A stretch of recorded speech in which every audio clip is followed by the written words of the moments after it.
The sharp, unforgiving winds of a December night swept through the streets of San Francisco. George Miller, a 68-year-old pastor, sat hunched beneath the awning of a shuttered storefront, clutching his worn Bible close to his chest. His tattered coat and frayed scarf offered little defense against the biting cold, but he made no complaint. 6 long years of homelessness had worn down his body, but his faith in God stood as resolute as ever. George hadn't always lived this way. Once he was the heart of his community, the pastor of a small but close-knit church. For decades, he preached hope and provided guidance to people who had nowhere else to turn. It was his calling, his life's work. But when the church faced mounting debts and was forced to close its doors, George found himself without a job, without a congregation, and eventually without a home. Despite the hardships, he never lost his nightly ritual of prayer. As he sat there, shivering and hungry, he looked up at the starless sky and whispered, "Lord, guide me. If I still have a purpose in this world, please show me the way. Give me the chance to serve others even now." His voice, low and steady, carried a conviction that belied his circumstances. To George, his homelessness was not a punishment, but a trial. He believed that even in the darkest of places, God's hand was at work, though he struggled to see how. That night, as the city streetlights cast their dim glow over the quiet sidewalks, George reflected on the memories of his former life. He thought about the people he had helped, couples he had counseled, children he had baptized, and the lost souls he had led back to the fold. Those moments brought a fleeting warmth to his heart, though they now felt like they belonged to another lifetime. Nearby, the bustling noise of the city's nightlife felt like a world away. Laughter from upscale restaurants and the hum of expensive cars served as a stark reminder of the life he used to have and the chasm between then and now. But George didn't dwell on bitterness. God works in his own time, he reminded himself, clutching the Bible tighter. He hasn't forgotten me. As he sat there, a muffled sound broke the stillness. It was the sputtering of an engine, growing louder as it approached. George turned his head to see a sleek black limousine pull to an awkward stop at the curb. Steam rose faintly from under the hood, and the driver stepped out, looking frustrated. Moments later, the back door opened, and a tall man with striking blonde hair emerged, his expression tense. Even from a distance, George recognized him immediately. It was Donald Trump, the businessman, whose face had been plastered across headlines for months as he launched his campaign for the presidency. George had seen his image on discarded newspapers more times than he could count, but he never imagined he'd see the man in person. Curiosity sparked within him, but so did hesitation. What could a man like Donald Trump possibly need from a homeless pastor like him? Yet as he watched the driver and Trump examined the car with increasing frustration, George felt a stirring deep within, a nudge, as if God himself was urging him forward. He hesitated, clutching the Bible like a lifeline. Is this the moment I prayed for, he wondered, heart pounding.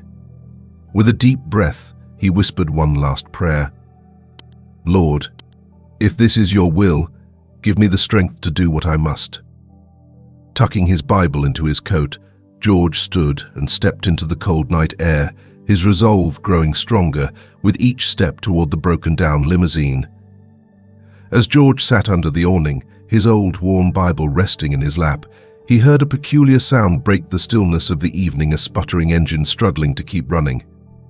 He glanced up, and his eyes locked onto a sleek black limousine slowly rolling to a halt just a few feet away. Steam was rising faintly from under the hood, illuminated by the glow of a nearby street lamp. The back door opened, and out stepped a tall man with a shock of unmistakable blonde hair. George's breath caught in his throat. Even from this distance, he knew who it was: Donald Trump. The famous businessman, larger-than-life television personality, and, as of late, the most talked-about candidate in the 2016 presidential race. George had seen Trump's face countless times on the covers of discarded newspapers and magazines, but he never imagined he'd see the man himself, standing mere steps away. Trump's demeanor was tense as he paced around the car, gesturing toward the driver, who was busy inspecting the engine. The faint sound of their conversation carried over, laced with frustration. "Great. Just great," Trump muttered. "The engine decides to quit on me now, of all times. I've got a meeting in less than an hour." George watched for a moment, wrestling with indecision. He wasn't sure what to do. What could I possibly offer to a man like him? But then, as he saw Trump glance at his watch, visibly irritated, something stirred within him, a quiet yet persistent voice. "This is the moment you prayed for," it seemed to say. Clutching his Bible tightly, George closed his eyes for a brief moment and whispered, "Lord, if this is the opportunity you've given me, grant me the courage to take it." With that, he stood, adjusting his tattered coat, and walked toward the limousine. His steps were slow but deliberate, his heart pounding in his chest. Sir George said as he approached, his voice carrying both hesitation and sincerity, "I couldn't help but notice your car seems to be having some trouble.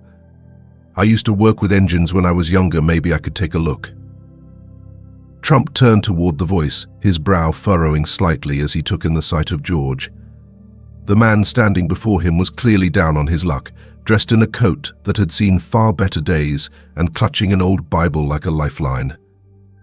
There was a flicker of skepticism in Trump's eyes, as though he was deciding whether this stranger was worth his time.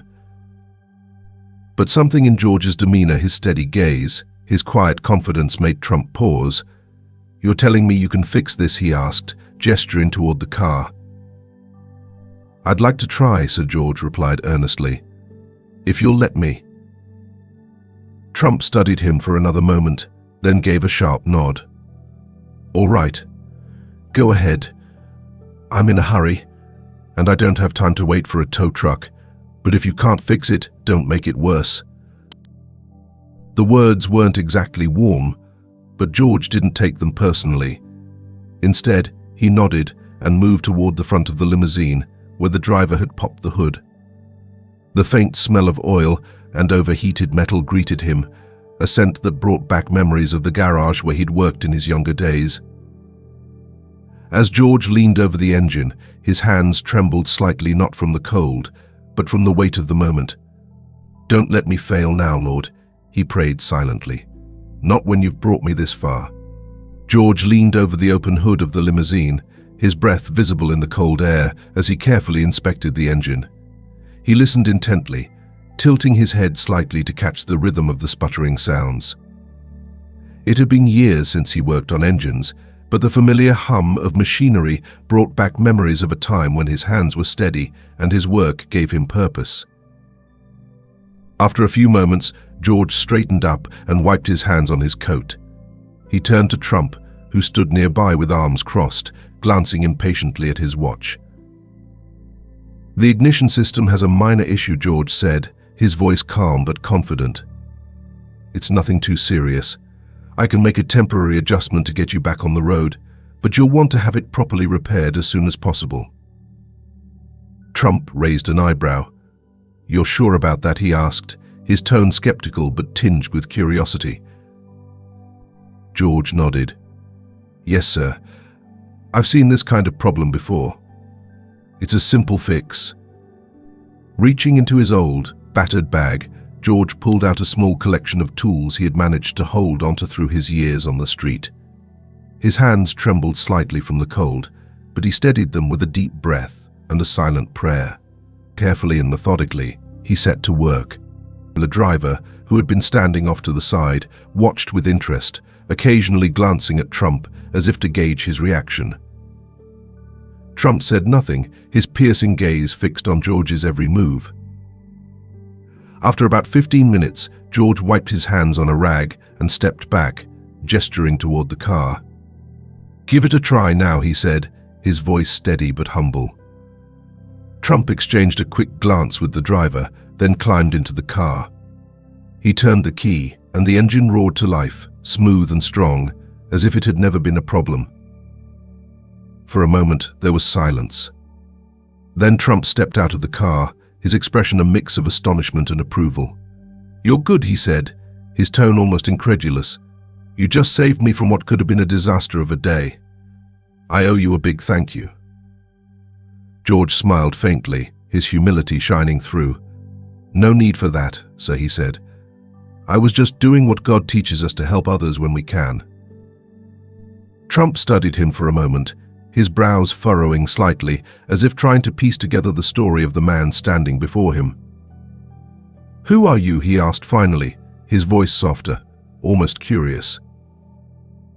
George hesitated for a moment, then answered simply, "My name is George Miller.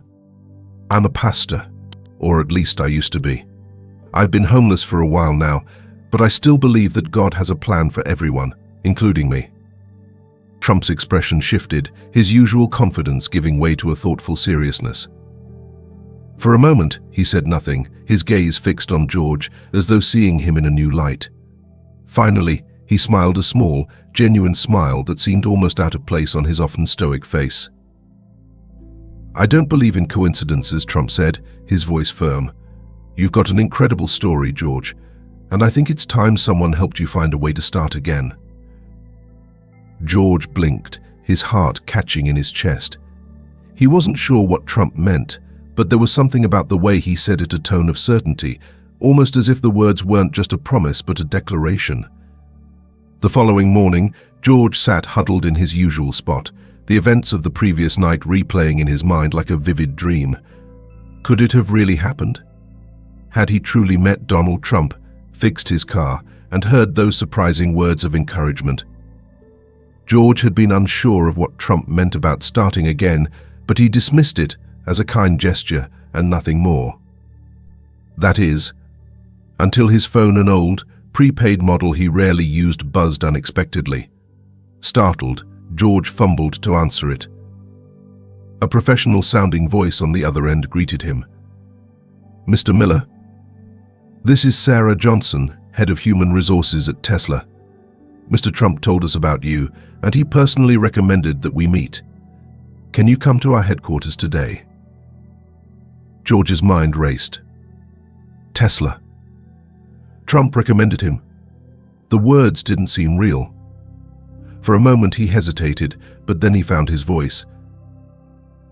Yes, I can be there," he stammered, clutching the phone tightly as if it might disappear. Several hours later, George found himself standing outside Tesla's gleaming headquarters. The towering building, all glass and metal, reflected the late morning sunlight. It couldn't have been more different from the dingy streets he was used to.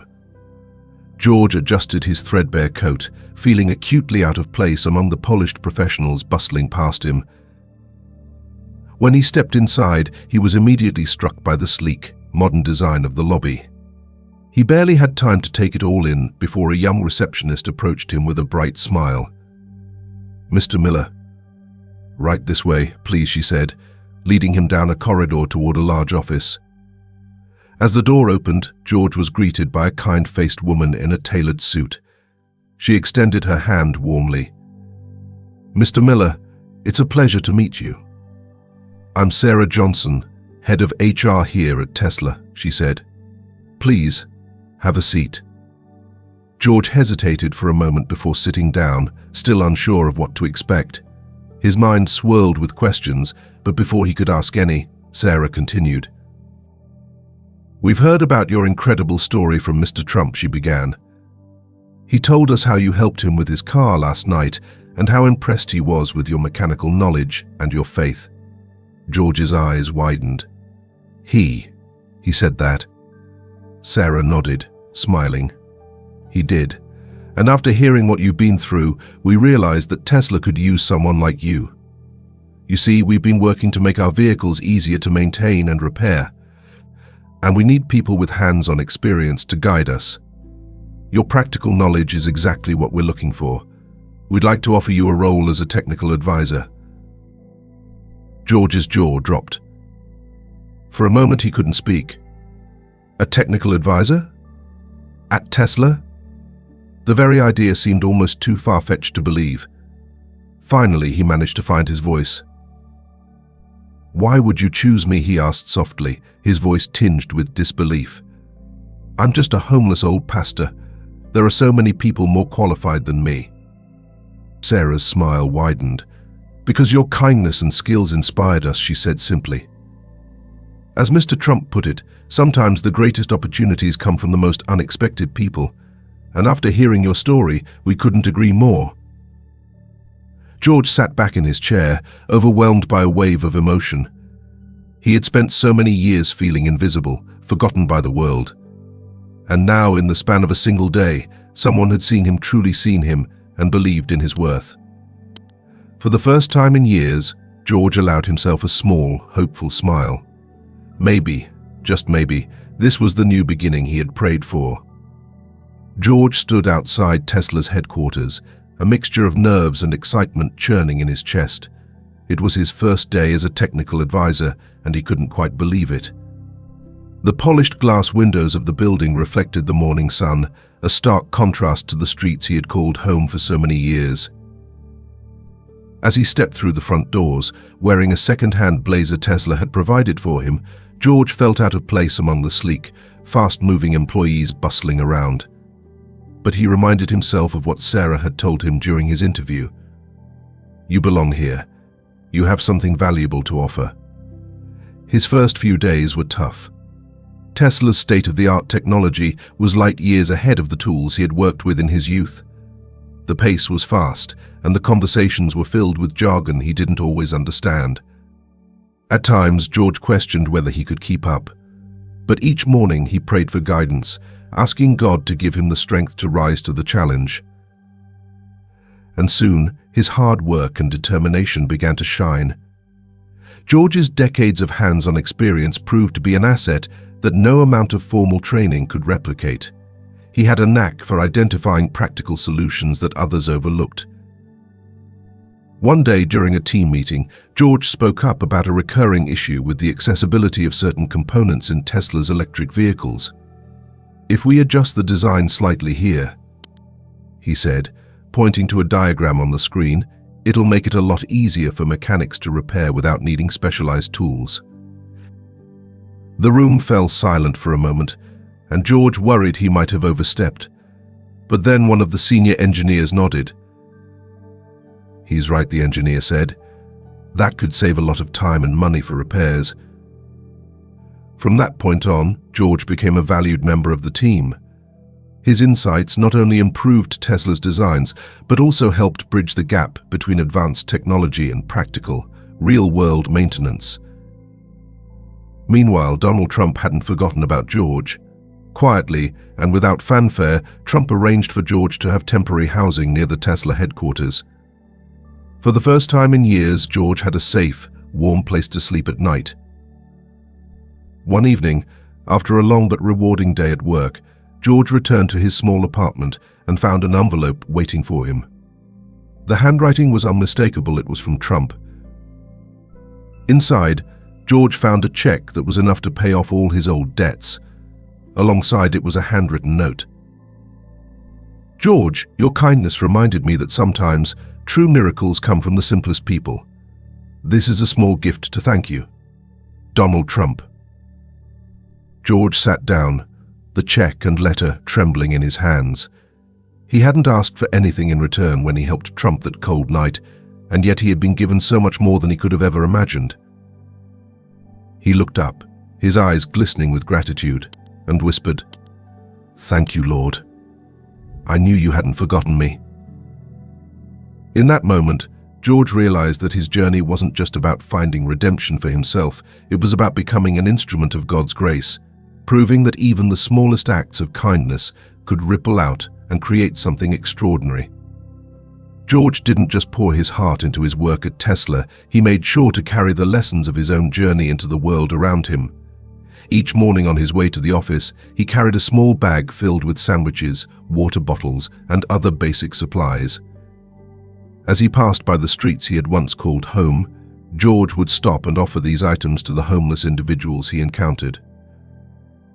"Here you go, brother," he would say warmly, handing over a sandwich or bottle of water. "God hasn't forgotten about you. You just need to hold on and stay ready for the opportunities he sends." George didn't just give out food and supplies, he took the time to listen.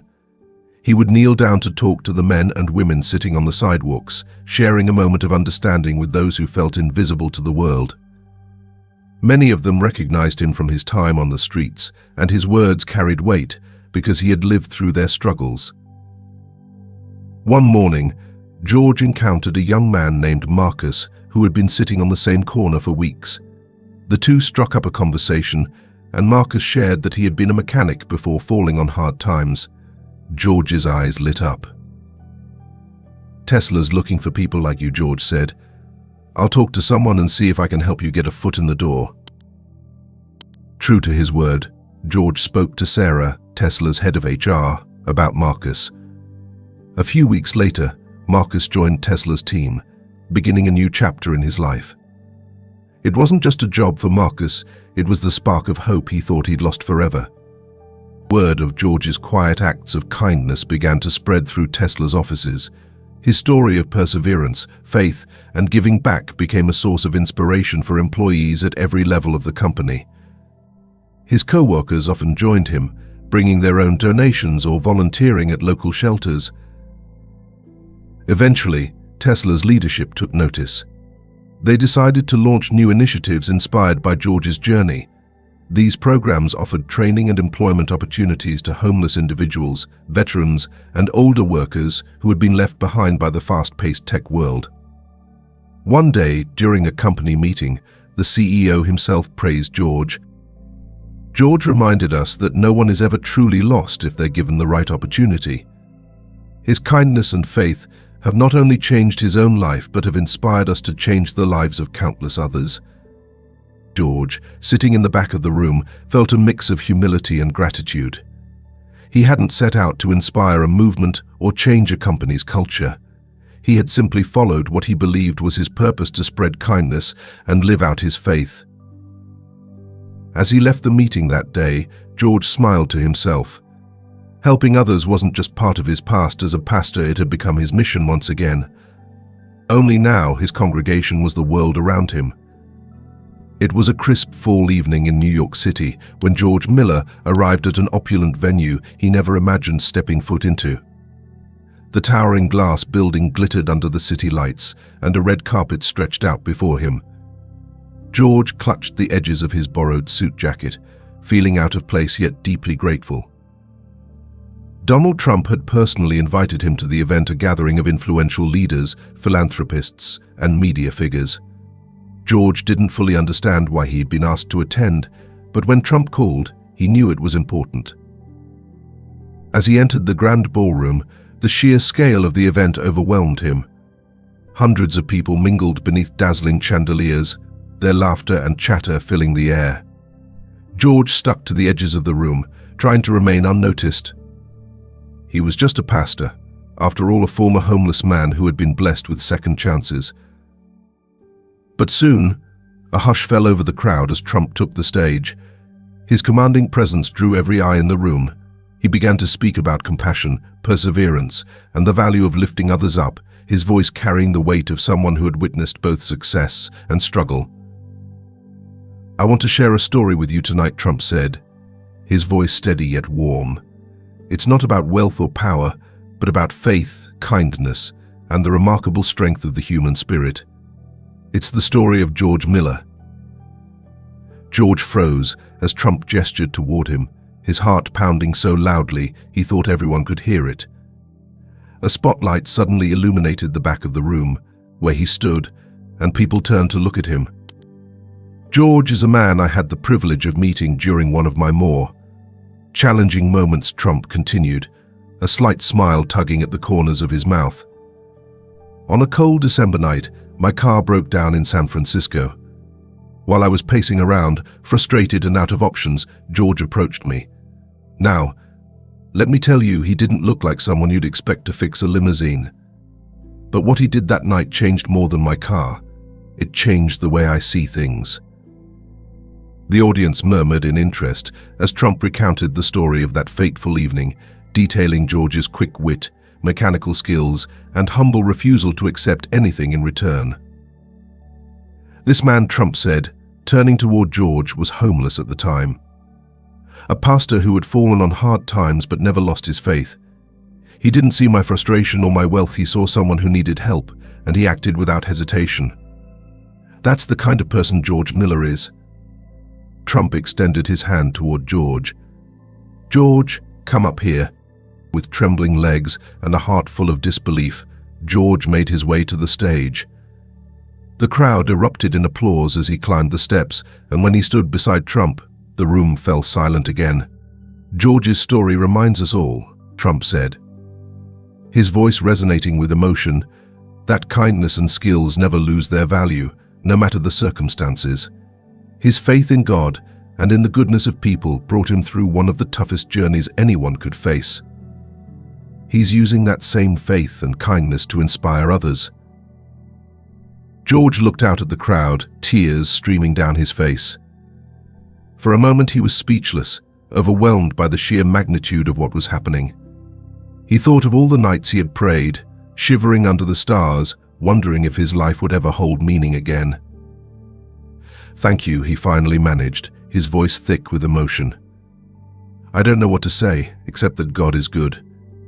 He never abandoned me, even when I thought I had nothing left. And I hope my story reminds you that no matter how far you've fallen, there's always a way back." The applause that followed was thunderous, but George barely heard it. In that moment, he wasn't thinking about the crowd or the grandeur of the event.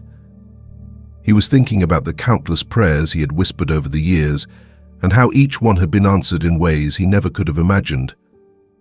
George Miller found his purpose again at Tesla, where he continued to work tirelessly, not just on improving electric vehicles, but on lifting the spirits of everyone around him. His unwavering dedication, combined with his kind and humble nature, made him a beloved figure among his colleagues. He became a quiet mentor, always willing to share his wisdom and encourage others, whether it was a young engineer struggling with a design or a janitor in need of a listening ear. But George's impact didn't end within the walls of Tesla. Outside of work, he continued to live by the principles that had carried him through his darkest days. He would often say, "Faith isn't just what you believe, it's what you do. It's how you show up for others, even when you feel you have nothing left to give." Every year, on the anniversary of the cold December night when he met Donald Trump, George made a special trip back to the very spot where he once sat as a homeless man. Now, however, he didn't come to seek help but to offer it. With a bag full of food, blankets, and warm clothing, George would approach those still struggling on the streets. "Here you go," he'd say gently, kneeling down to meet their eyes. "You might feel invisible right now, but I see you. And more importantly, God sees you. He hasn't forgotten you." George would share his own story with those who were willing to listen, not as a tale of triumph, but as proof that hope and faith can open doors even when life feels like it's at a dead end. When kindness and faith come together, George often told them, miracles can happen. Sometimes they don't come right away, and sometimes they don't look like what we expect. But they come. Just hold on and keep believing. His annual visits became something of a tradition, drawing the attention of people who had heard his story and wanted to help. Volunteers from Tesla and the local community began joining him, turning his simple acts of kindness into a larger movement of support for the homeless. As George grew older, his voice only grew stronger and his message spread wider.